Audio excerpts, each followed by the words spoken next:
We're talking late summer apple pruning today on Pots and Trowels, and that's brought to you with the support of Cobra Garden and Darlac.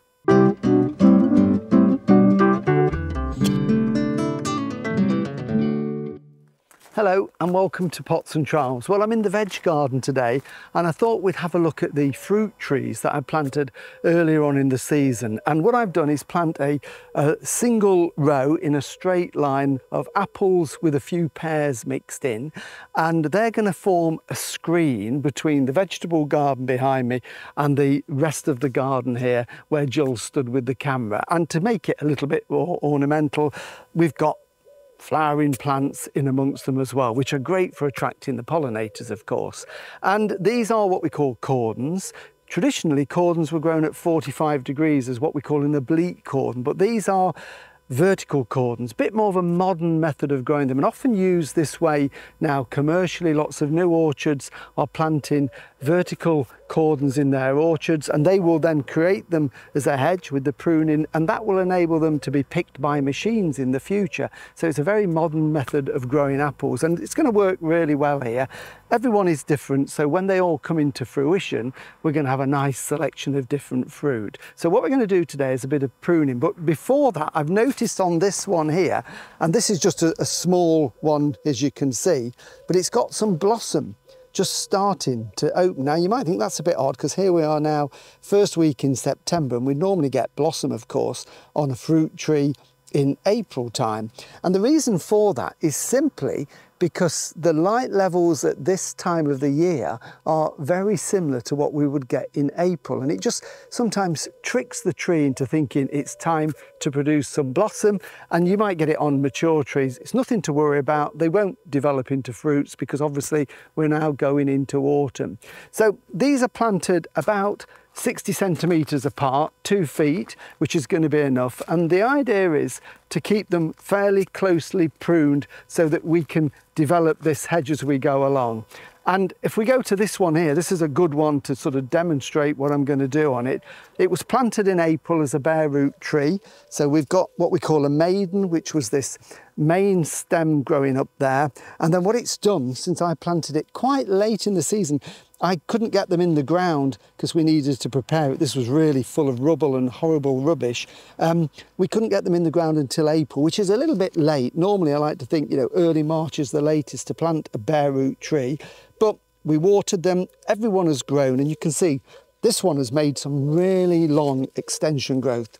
This is where it was pruned when it was planted, where my finger is there, and all of this growth from there to the top, which is about probably 18 inches, 45 centimetres of growth, is this year's growth, which is great. That tells me its roots are growing, it's taking in water and nutrients. Now, if I were to leave this, it's just going to grow into a big bushy plant, which is not what I want, because I want this to be decorative and neat. Eventually they will probably grow together, but it's going to take a few years.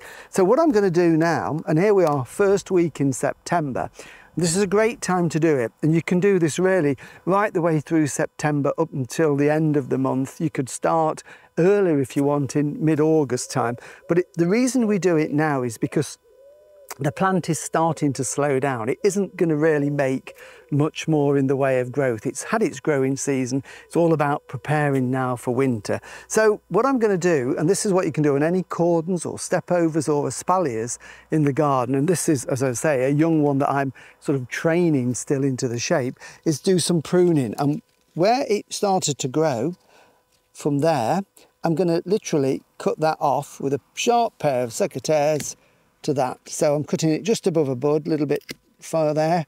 We've got 4 or 5 leaves, and it won't grow anymore this season, but next year that's the point where it will grow. And I'm just going to work my way up this tree, cutting those off. So it seems a bit harsh to be taking all this growth off. It's not actually made much extension growth on the middle part there, but that's not a problem. And then up to the top here, just drop those down there. I'm going to take that one out, that one out, that one out, that one out there, and I'm leaving the main stem. Now I want these to grow to about 6 feet, 1.8 meters, and I'm not quite 6 feet, I'm only 5'7". So that's more or less the height that I wanted. So I'm actually now going to just take the top out there as well. So that will encourage more shoots to grow from these leaf axils in there. So I've literally now reduced it by taking all of this growth off, and I've now created a column. And what will happen is over winter, the buds there, they've already started on this one, these fat buds that we can see in there, and all the way up the stem. As we follow the stem up, we can see we've got these lovely fat buds.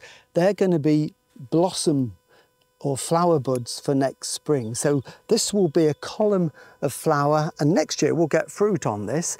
And as soon as the fruit sets after blossom, then it will produce more long shoots that grow out. And then this time next year, I'll come back and do exactly the same.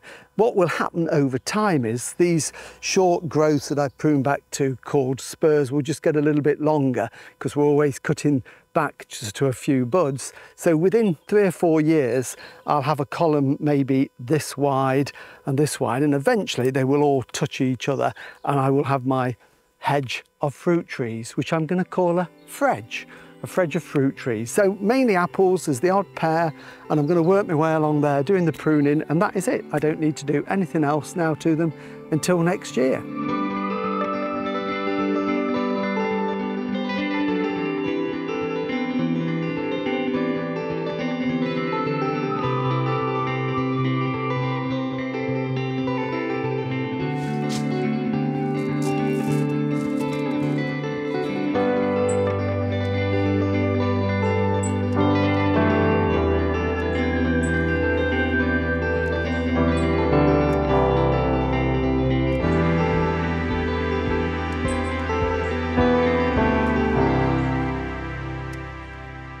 Well, thank you for watching Pots and Trowels, and remember you can watch all the videos that we've done on YouTube. Just search for us, and you can of course subscribe for free. We'll be back again next week in the garden, so we'll see you then. Bye.